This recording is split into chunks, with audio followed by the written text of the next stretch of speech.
super thin skin, held up longer than I was wanting to. Welcome to Center Stage, the documentary podcast. Each week, our group of intrepid researchers and music archivists dig through the record crates of the world, looking for that one artist to take center stage. Using a patent-pending algorithm and spirited debate, we pick one artist. Once that is settled, we invite that artist into Thunderlove Studio to chat with your host Keith R. Higgins. When we're lucky, they say yes.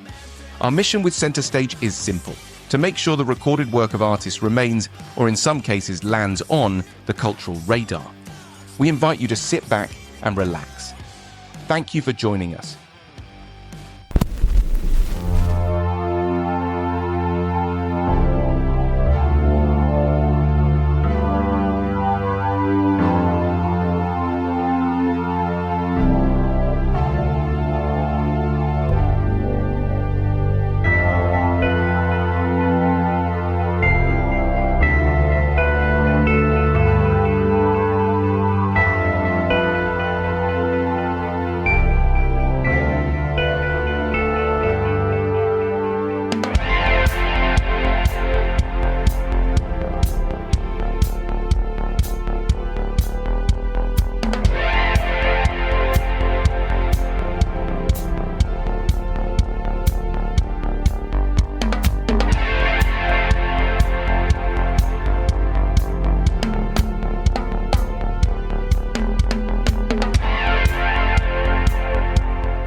Days Between Stations is a partnership between guitarist Sepand Samzadeh and keyboardist Oscar Fuentes.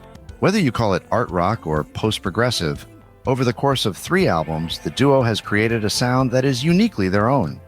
With a fan base and contributions that include members of Yes and XTC, Days Between Stations has built up a legion of credibility. With the release of their 4th album, Perpetual Motion Machines, Sepand and Oscar are set to cement their status as progressive rock torchbearers. The duo stopped by Thunderlove Studio to discuss their career. Here is my conversation with Days Between Stations. Since you're supreme, Oscar, go first. Yes. How did you guys meet? That's interesting. So it was way back in the midst of time, back in 2003, and I was coming off of a string of bands that had all gotten right to the point where we were almost gonna get signed or something, and then they would always implode due to typical band things, addictions and infighting and stuff like that. And in 2003, I was leafing through the Music Connection magazine, which is, just what it sounds like, Music Connection, local magazine here in LA. There was a post in there from guitarists looking for musicians to record a concept album. And it said the list of influences, it said Pink Floyd. Always reminds upon it said Neil Young. He says it didn't, but and then it said Radiohead, Nirvana. It said Sonic Youth. So I thought, okay, this sounds interesting, So I responded, and we made plans to meet at a pub in LA that's an English pub called. There's a lot of English expats there. It's called, I think, the Cat and Fiddle or the Pig and the Whistle. Pig and Whistle? Yeah, something like that. Something like that. All right. Yeah. And we met there. We had Scotch eggs and probably Guinness or something. If it's up to me, there's always a Guinness involved. But Good man. And then we would just talk about music. And we seemed to hit it off, and at the time I was having some issues with my playing, and like I said, I just come off of a few bands that had kind of imploded. So I thought, okay, let's give this a try. Let's check it out. Is that pretty accurate? Yeah, it is.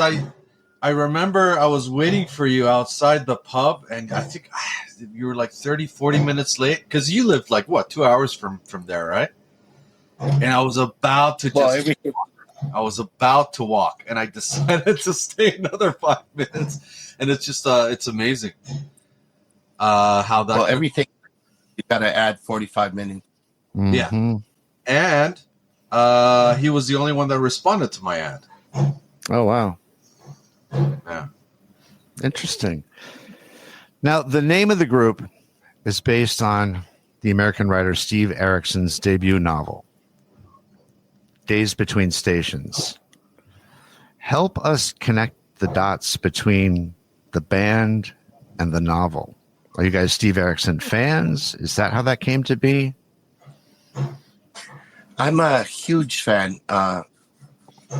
It was back in maybe 94. I was in college, and I went to a used bookstore called Brindle's in Tustin, California. And I used to always buy 4 or 5 books at a time, and bought Steve Erickson's Days Between Stations. Later on, I realized it was like $5 or something used, trade paperback. And later on, I realized it had a signature on it, which was kind of interesting. Which, they hadn't realized. And, he wasn't like the biggest writer in the world. But I was just blown away by it. And one of the things that I admire about Steve Erickson is, it's sort of similar to prog. Like there's a lot of different genres in there. Mm-hmm. And, there's a little bit of science fiction. There's, even though I don't think, most people would categorize it as science fiction. Surrealist, almost magic realism. Yeah. And, I think where we get in trouble is it's a notoriously difficult book to summarize. I mean, you can kind of summarize the plot a little bit.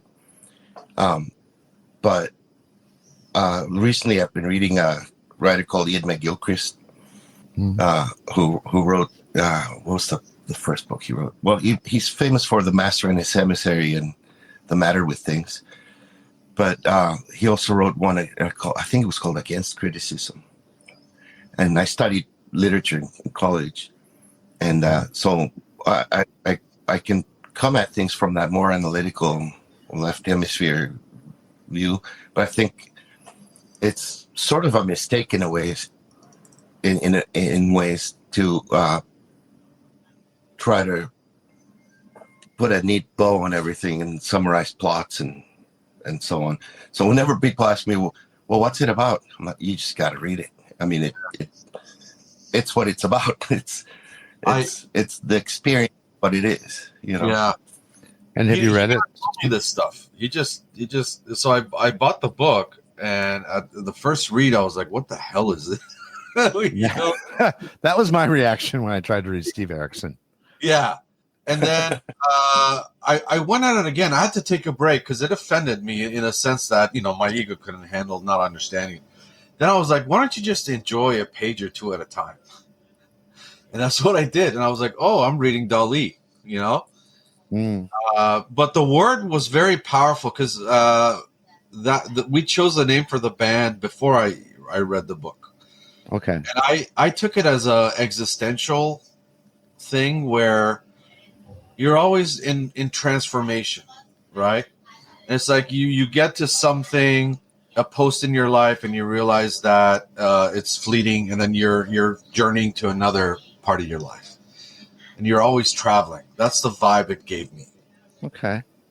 And it meant different things to other people. On the debut, we called Oscar's during the recording of Intermission 1.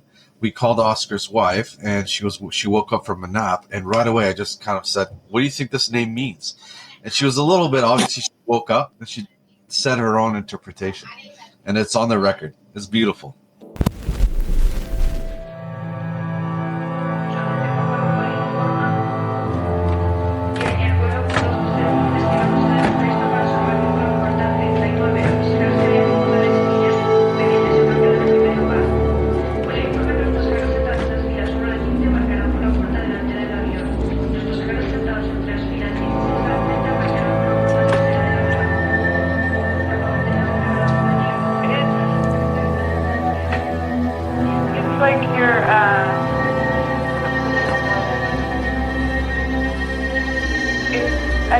like in life how it's like you have one period of your life and you have another period of your life, and then there's days in between those periods.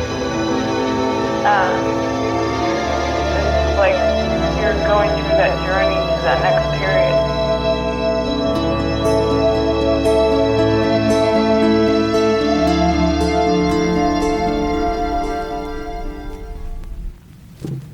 Are there any other works or writers that you draw inspiration from? Oof, yes.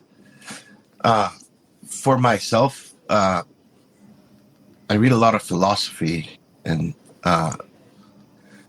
sometimes, I kind of read all over the place, but Faulkner is kind of an influence, especially the sort of disjointed narrative like that you get in Sound and the Fury. And I've tried that in lyric writing. One of the songs that I originally wrote the lyrics for was "The Man Who Died Two Times" from our second album. Mm-hmm.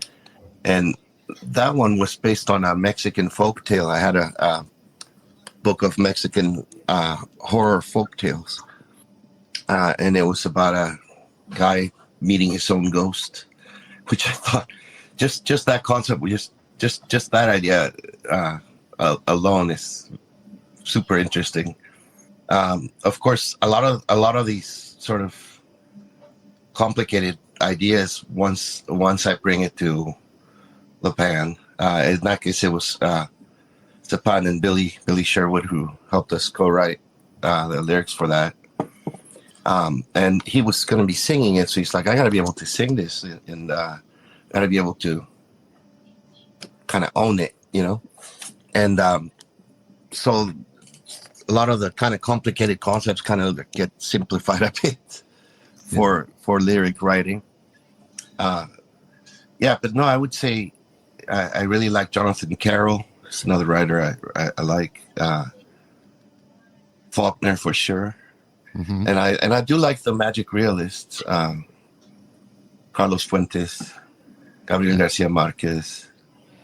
I think Sepand's got his own kind of list there. Yeah, just existentialism, philosophy, Kierkegaard, Sartre, a lot of the Hemingway, Old Man and Sea. I mean, all those things are just. I mean, just reading the Old Man and Sea is just music. It really is. The struggle with the fish and going back and figuring out. Sorry, spoiler alert, folks. Figuring out that the fish was eaten by sharks. I mean, that's right up our alley. Just don't say what happened at the end of The Sixth Sense. No, right? The way Hemingway can constrain so much in so few words, and so his compactness, for lack of a better word, But it's really impossible. It's got to beat. It's got to pulse. Yeah. Yeah. So For that's sure. very. That's actually. Go ahead. I was going to say that's actually sort of what happens with, for example, with The Man Who Died Two Times.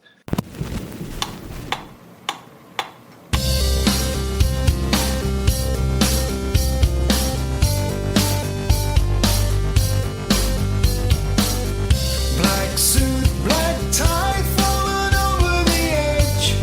Gravity will always win. Head down and bracing for the ground. In an instant, life turns around. Slip back into yourself.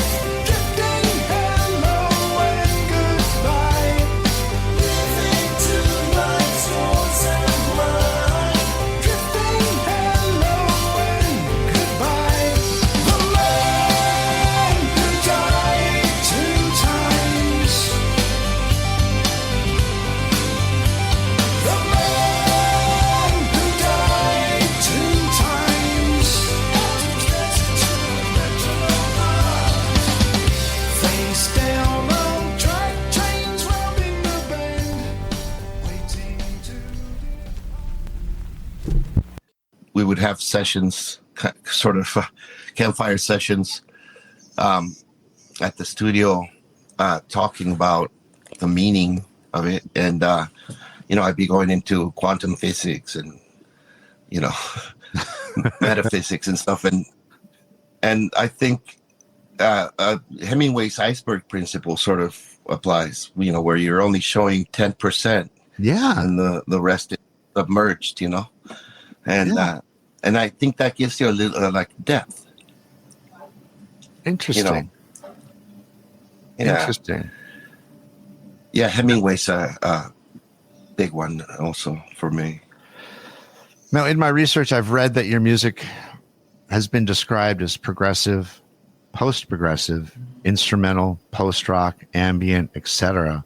I would throw a cinematic into it as well. And I'm curious to know each of your views on how you view your music. Sepand? Wow. I'm worried about the answer I'm about to give you. I don't listen to music. Okay. Yeah, it's not, at some point, just something happened, and this is the past 10 years. Mm-hmm. So when I was 14, fully into Guns N' Roses, Megadeth, Metallica, some guy named Kurt Cobain came along and just wiped them all out. Can I interject for one? I was driving back from Florida and I was listening to Van Halen 1. Yeah. Oh. And it suddenly dawned on me as I'm listening to that album, and I'm of the grunge generation as well. It suddenly hit me only recently in the past week and I liked Nevermind, but the tectonic shift in music that they provided never really hit me until just this past week. That's beautiful. That's beautiful to experience that, because what happened was, like, with me on the 2007 when the album started coming out and we were getting reviews, they were like comparing us to King Crimson and Pink Floyd and Genesis, right? So I'm like, who the hell are these guys? So I'm listening to them. I'm like, holy shit. Like, we're not even a sweat on their testicles. Right. They're amazing. And at 35, 36, I began enjoying prog. Like, I heard Shine On You Crazy Diamond at 36. And I was like, oh my Lord, what have I been missing? So, but at some point, and I don't know what happened, I just stopped. Not that I don't listen to music at all. I just don't go out to buy records or listen to this album or that new album. It's not an active engagement for you. It's not an active engagement. And I'll never forget the debut. We're working on a song called How to Seduce a Ghost. Mm-hmm. And Oscar looks at me and he goes solo. And I was so confused by what he meant. Wow. So there was a lot, there's a lot of push and pull between the two of us. And I really had struggle with the solo. So for me, I try to have a dialogue, like lyrically, like there's a call and response. So it makes sense to me. Otherwise, I don't get the bravado stuff. I'm not putting it down. I just don't get it. Okay. Oscar, how about you? I grew up listening to a wide variety of things, got into prog pretty early on. I listened to, I think the first thing I was listening to was the Beatles, right? Oh. And just, which is a great introduction. But my parents used to play me their records when I was little, and my mom would be holding me in her arms and she'd be playing like Wayne Newton and Perry Como and stuff. And they said that when the record would end, I would like wake up and go like this, like turn it over. So I've always loved music, and then got into the Beatles pretty massively. I don't know why he keeps dropping. Can you hear me? Oh, I can. Yep. Yeah, I don't know what's going on. We lost you you got into the Beatles pretty massively. Okay, so they re-released the Beatles films when I was maybe 7 or 8 years old, right? In the movie theaters in Mexico City, where I was born and raised in Mexico City. Okay, I dropped for a little bit there, And so I went to see like Let It Be, Hard Day's Night, Help, Yellow Submarine, all of it, and massively got into the Beatles. And I consider the Beatles pretty progressive. You know, I mean, they kind of went everywhere in every direction musically. And to me, that's what progressive means. It means you give yourself freedom to explore any style, any genre. I was massively into, Yes, Marillion, early on, Genesis, Jethro Tull, etc. But at the same time, I was always into Thelonious Monk and Duke Ellington, Miles Davis. Coltrane is a big one. So to me, I see a band like Radiohead as being progressive in the sense of they don't sound like 1975, but they're very progressive. They're kind of going wherever the muse takes them and exploring different genres, different styles, different forms and stuff. I don't know why I keep dropping there. Sorry about that. Maybe we have a. You're not dropping. You're not dropping now. Oh, okay. Here. Yeah. You guys kind of disappear every couple of seconds. I'm sorry. But, no. I think what we were worried about initially, and what I think, happens sometimes is as soon as people hear Hammond organ and a mini Moog, they think, 1974, and well, then so be it, right? So I think, I want to have the entire arsenal of musical instruments from any decade available to us. And, we have a lot of influences that are not from classic progressive rock, Sure. from the first waves, so to speak. And I think those come out in our music as well, but I guess it's not our job to point out necessarily like, well, this is this and that, No. But I have said to people, like, well, Man Who Died Two Times is as much Ultravox or something as it is, Genesis or something. YouTube, but Marillion is a name that they don't get name checked very often, so it's nice to hear that. Oh, I love them. Yeah. In fact, the little story behind that. So I was listening at the time to sort of on repeat. I had a little Walkman cassette player, and my brother had given me. This is kind of a weird comment. Well, first I listened to Three Sides Live, and I was just obsessed with it. And then I was listening to the Genesis album, with Mama and Home by the Sea. Right. And he gave me Selling England, on a burned cassette. And so I was just nonstop listening to those three albums. And then my sister's boyfriend said, like, well, if you like all that, you're going to love this. And he gave me a cassette of Script for a Jester's Tear, which had just come out. I wish I still had that too. It was a Mexican-made, I guess Mexico, EMI Mexico. Nice. Wow. Script for Jester's Tear. And I put that on and I went like, oh my God, this is great. Yeah. And so I was, right from the get-go, I guess, huge fan of Marillion. And still am. When you think about composing a new piece of music, do you guys have a specific approach or mood in mind, or does it sort of evolve organically? Wow. Should I go real quick? Yeah.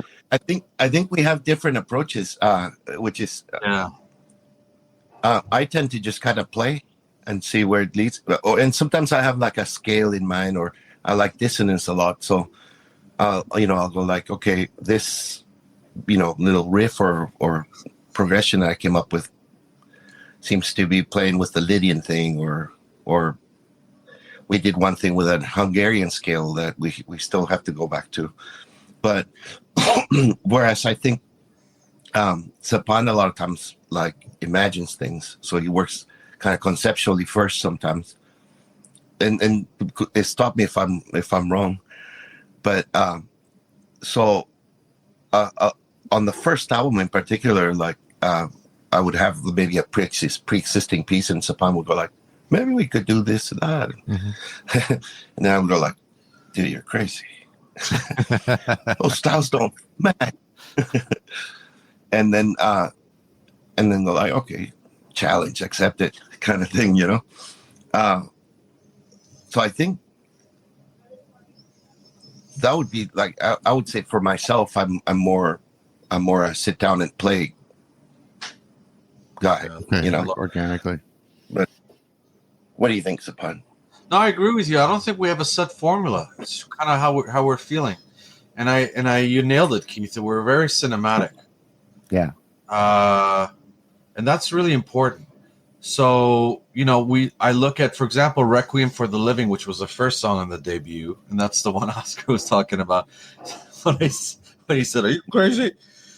To me, I mean, it's simple. What are the instruments that give you the most mood? It's strings for me.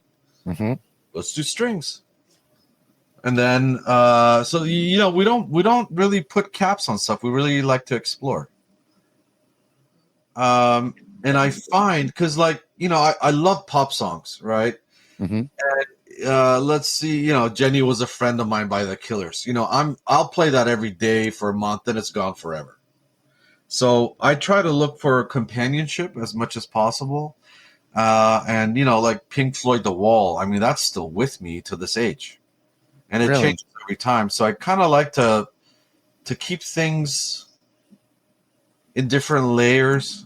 So as we're developing, it has more, you know, resonance, and it stays with us. We don't get tired of it. What impacted working with artists like Yes's Rick Wakeman and Tony Levin, the Bassmaster General, right? And XTC's Colin Moulding. How did that impact your approach to music? Or did it? I see Sepand smiling. I don't. Well, I love your questions. They're profound. There was a waking call. I'll never forget. After Billy had all the artists you mentioned, we were sitting in his room. He finished mixing the In Extremis album, the second album, and I was listening to that, and my soul just peeled away from me. Like I was listening to some other band that I didn't know. Like, you know, I was like, holy shit. Right? Like I was like, it like the fact that these guys are on the record, like us, like that was whiplash. Yeah, well, one of the things that I always say is that because, but you know, these guys were my heroes growing up, and so it's kind of like seeing your action figures come to life. Yeah. Oh, shit. So it's pretty amazing. But I think within Extremis, mostly the music was done, right? And we had, in the case of Peter Banks, we just kind of leave him room to do whatever. But you know, when Rick Wakeman, well, it's similar sort of thing. When Rick Wakeman came in and Colin, the songs were pretty much done, so it was just matter of letting them do their thing. And then Tony just, oh my God, he's just amazing, you know. And it's interesting because when we were writing the album, we were working on the song Visionary, and Sepand asked me, like, what do you hear on this for bass?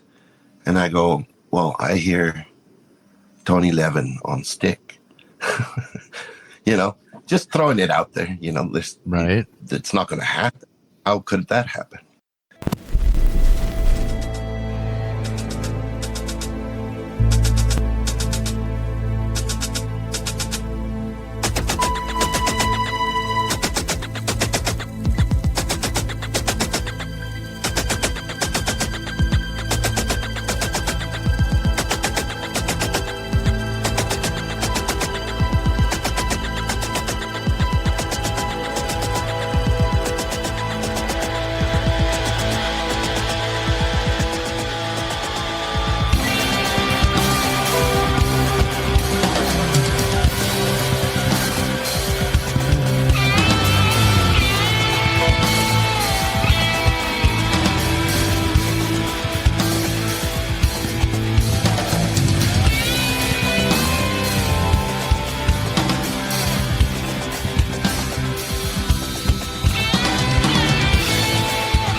I'm a go-getter. And so I'm like, dude, he wrote back. hey, what?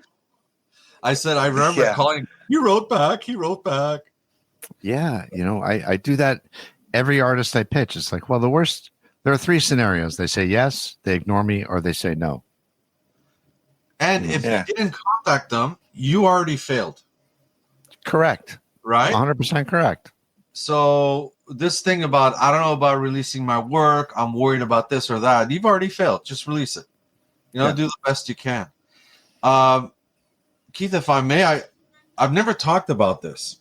I've been embarrassed, but when you're playing with these icons, for me, there was a little bit of insecurity, right? As I mentioned to you, I'm from Kurt Cobain land.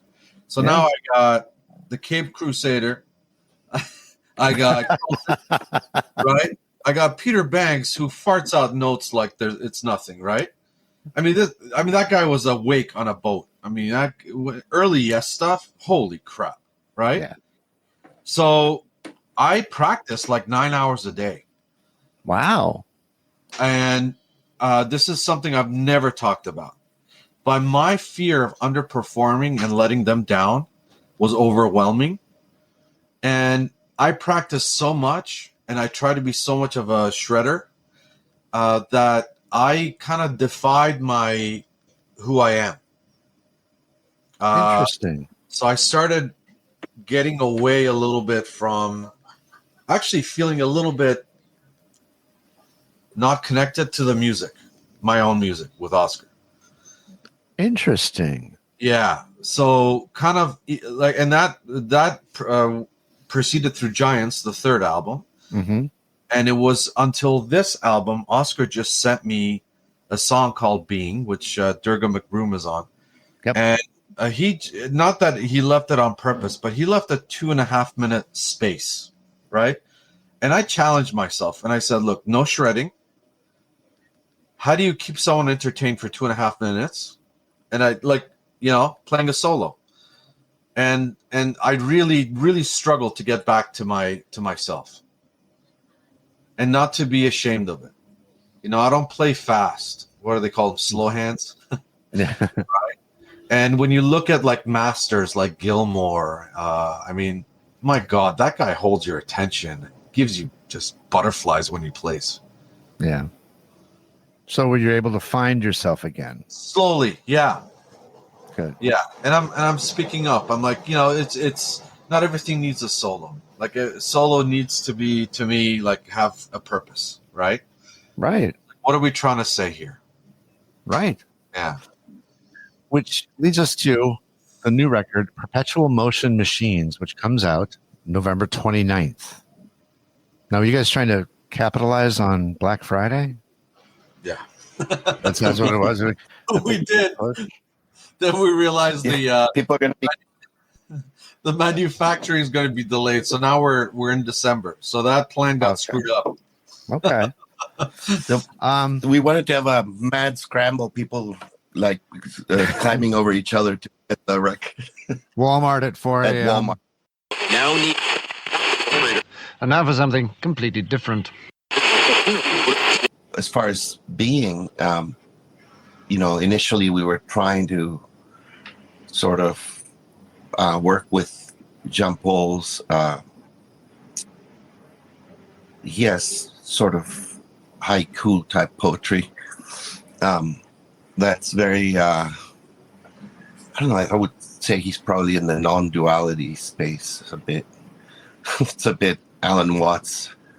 And when we were working on the lyrics, eventually I just said, like, let me write what I feel. Because trying to like speak for someone else, it's just weird. Right. And anyway, this is our album. And so again, with the idea also of not having to be so cut and dry, black and white, specific. That's like, this is what we mean, And I don't know how you felt, but I kind of felt we jumped on the surfboard on that one. meaning like we didn't sit down and plan. I remember just kind of like checking out sounds and just going for it.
We were working to specific length, right? Okay. With scenes, right? And so that's definitely challenging. And my idea was always to sort of revisit this stuff and expand it. That still might happen. Maybe if we play any of this stuff live, maybe it will be expanded. But yeah, I mean, it's. I think it's challenging when you're working to like a specific length, and some cuts, like something has to happen here. And I did study film scoring at UCLA back in the day. So I mean, there's techniques you can use. Like you kind of map out the scene and find the beat. You have to do a little bit of math. Okay, this is going to fit here. How do I hit this cue right here so it's to where it's not happening on the and of the second, the half of the second beat. Right. When someone is speaking and they want music over that part, you guys there? You can't solo and do like Van Halen stuff. It distracts the audience from the film. Yeah. So you're there to serve the film, not ourselves. And the wrong type of music in the wrong scene can blow, just ruin, if not the scene, the whole film. For me, I'm a huge nerd when it comes to that stuff. Oh, nice. Oh yeah, Totally. Good music supervision. It's interesting because I think you have to kind of. Did I lose you guys for a second? Nope. Oh, you guys keep disappearing, and you guys are both buffering. It's magic. Yeah, I think too, because it forces you, which is, I think most of the time the right call. It forces you to not go too maudlin and overly sentimental in a way. I mean, music's all about emotion to me. But at the same time, it can be too much or too obvious, maybe. So yeah, I think it kind of forces you to pull back a little bit and go like that. There, I'd love to hear you say that you have to serve the story, because that I remember reading a quote from Rob Reiner. He goes, some of the best scenes I've ever shot have ended up on the cutting room floor because they don't serve the story. What a heartbreak. Oh, You know, and you I can have get the that best. feeling. Yeah, you can have the best piece of music in the world, but if it's not adding to, can't work. Yeah. You know? It's painful, man. That's very painful. Sure. Yeah. I'm sure. I want to ask you about Paradigm Lost, which was a particular favorite of mine.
Okay, you're back. So I want to ask you about Paradigm Lost. In science and philosophy, a paradigm is a distinct set of concepts or thought patterns, including theories, research methods, postulates, and standards for what constitutes legitimate contributions to a field. So that's a paradigm by definition, finger quoting for those listening. Tell us about Paradigm Lost. That's interesting. So the paradigm that we've been living under since roughly the Renaissance is that this idea that all there is matter.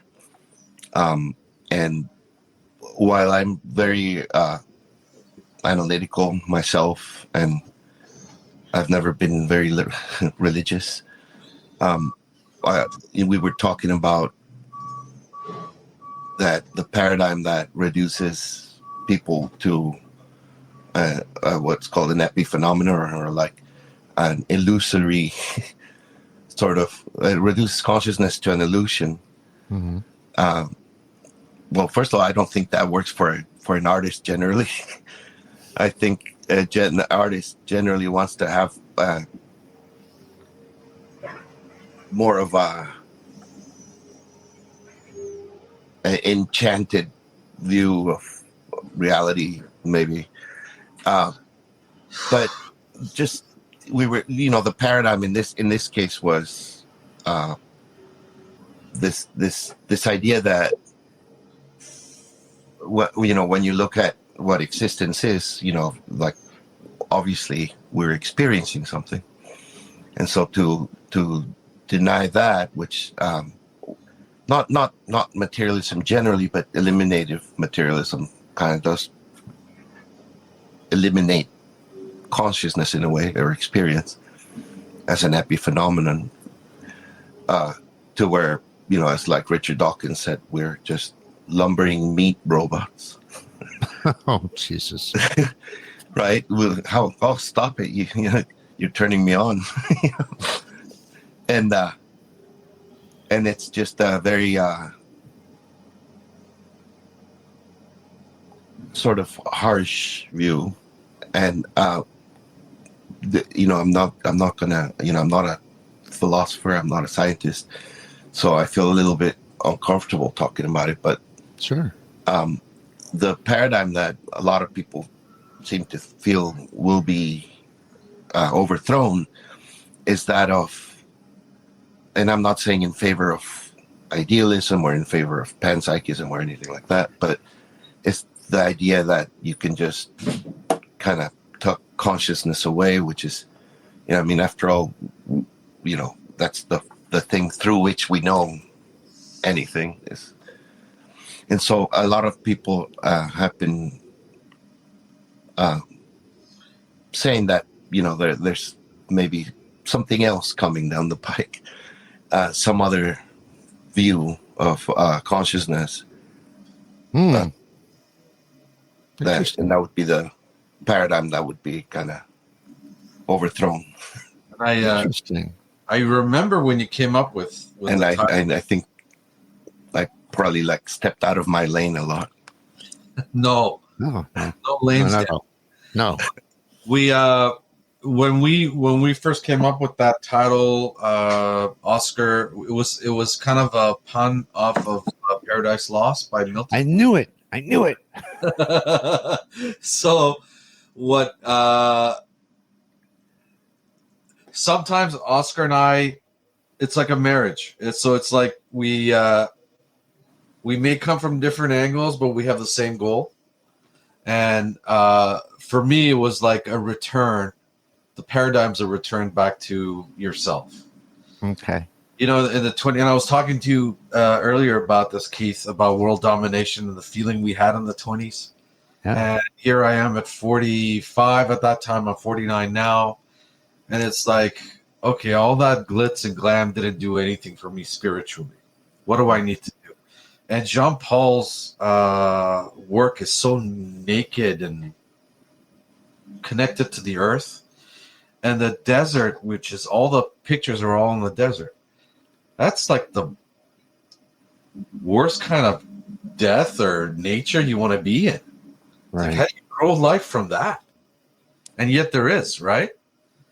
So it's kind of cool. So it was a little bit of a play on that as well. Kind of going with what Oscar was saying. Interesting. You've mentioned a couple times throughout that this documentary is gone, is not available to view, or there was a conflict of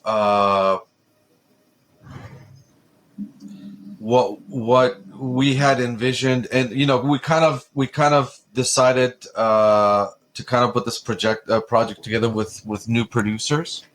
Okay. And the visions were not the same. We have a more underground, not tell you everything you need to know, figure it out yourself. We'll do our best to provide the voyage musically. So it wasn't a good fit. It was a bit not. I'm not putting anyone down. It was just not our style. Okay.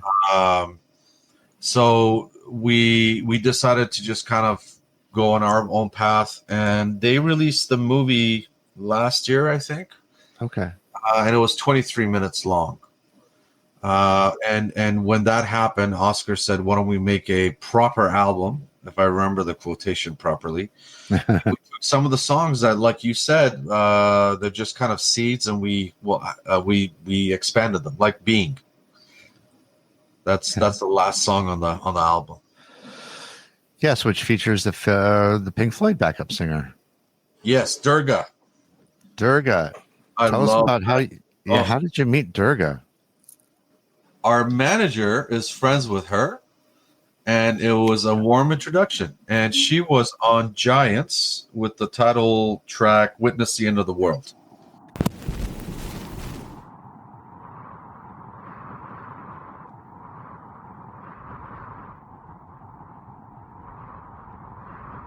In the cities we covered with gold, dancing in all the ruins we sold, monuments to invention and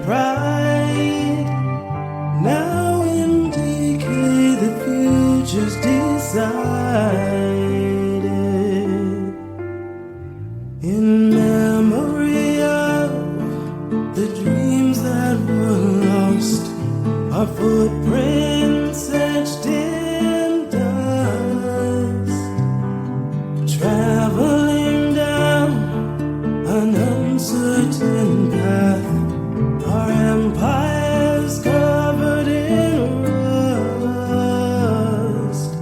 Everything we once knew winding down, witness the end of the world, the center of our universe undone, witness the end of the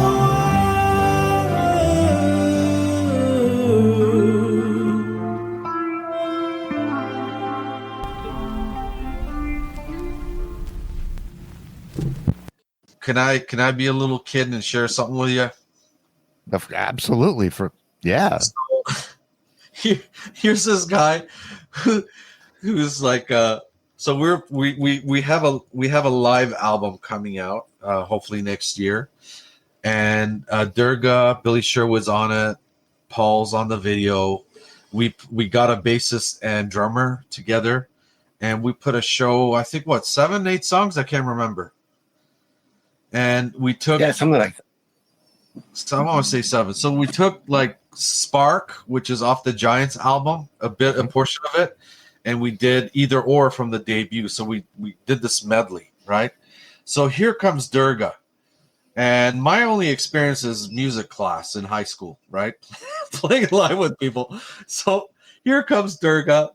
Oh, she's such a sweetheart. She shows up like 6 hours early, sits on the couch, doesn't bother anybody. Extremely professional, sweet, right? And then she comes on stage, and then I'm playing guitar, obviously. Oscar's on keyboards, and she starts wailing. And I got goosebumps, like just thunder hit me. Like it was the most, just like the most awesome feeling I've ever had. Like I was electrocuted for sure, right? Wow. So here comes that voice I'm used to hearing on the records, just blasting my back. And I look at Oscar, and it was just like, if I die today, we did something in our miserable lives. You know? This moment of peace and mindfulness and just gratitude. It was just awesome. Yeah, I remember when her voice came, because I was, facing away from her. And then when she started singing, my ass just went wide, like, holy shit. No need. The cars started together, accelerated to 50, and have held that speed ever since. The cars have traveled over 4 miles. Now, look. One dark car is out of fuel. So are the other dark cars. Every car without Platform 8 has run out of fuel and is slowing to a stop. How do you guys see yourselves evolving over the next couple of years? What's the game plan? Do you have a game plan? We want to play live. Good. So we're putting it together. We're rehearsing. What's that? No, I keep losing you guys. So in 14 days, on the 25th, we are playing our first live show, and we haven't told anybody, so we can screw up. And then just to get our sea legs, and then you just told everybody. Yeah, but I have to say where. I mean, it's not like there's an internet where people can find out. Where are you playing? In Tarzana, California. Okay. Just playing live really improves musicianship. Mm-hmm. So, and also the dynamic. You alluded to this earlier too. Perpetual Motion Machines is now not going to be out on November 29th. Do you have a release date for us? It's only a few weeks later in December before. So in time for Christmas or Hanukkah. Absolutely. Yeah, we got the vinyl. It was a bit of a delay, but yeah, everything's going to work out. And I want to circle back to the Nirvana thing just one more time, real quickly, because of those two bands, Nirvana and Pearl Jam. I'm a larger Pearl Jam fan. I'm sure I'll be lambasted over this, but I just think the songs are better. They speak more to me, I guess is a better way of saying that. The songs speak more to me. But again, driving home from Florida, that I was like, I get why Nirvana is Nirvana. You can make a direct correlation between Nevermind and that first Van Halen record. Things would not be the same afterwards. Pearl Jam. So it's a really cool story. So that you shared. So this year, I went to Las Vegas with our manager for the Pearl Jam show. I had never seen them, and I don't think I've listened to one album in its entirety. Really? I was completely floored. Completely. Yeah. And Eddie Vedder kind of reminds me more of Jim Morrison as far as like the poetry and the depth to what he says. You feel it. And the Pearl Jam songs are eternal to me. Like they're not faddish, right? No. Nirvana had this thing when I was 14 that it just screamed for me. It represented me.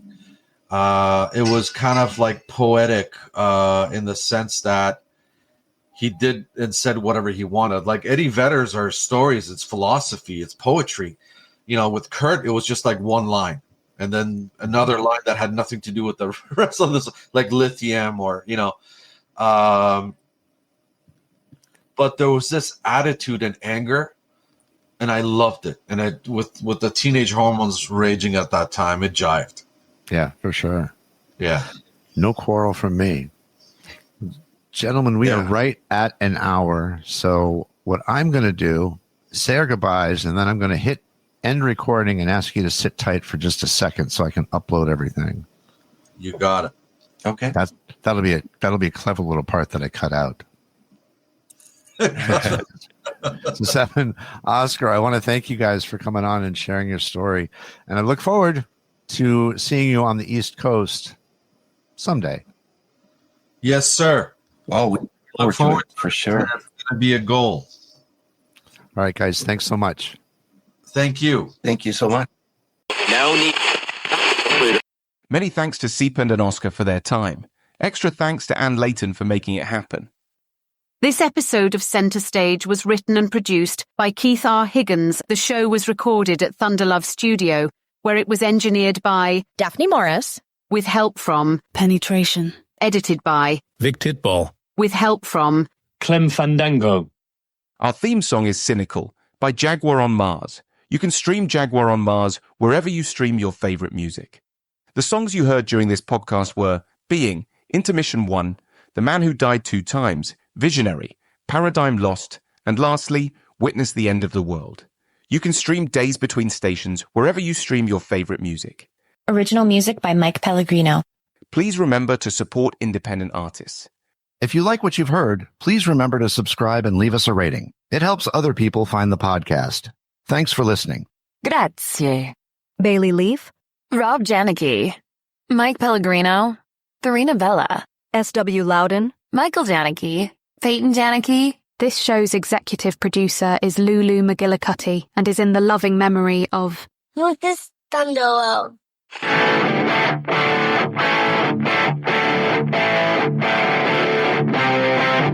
And now, until we meet again next time, I remain as always obediently yours. Abandoned Albums is a production of Paw Print Media.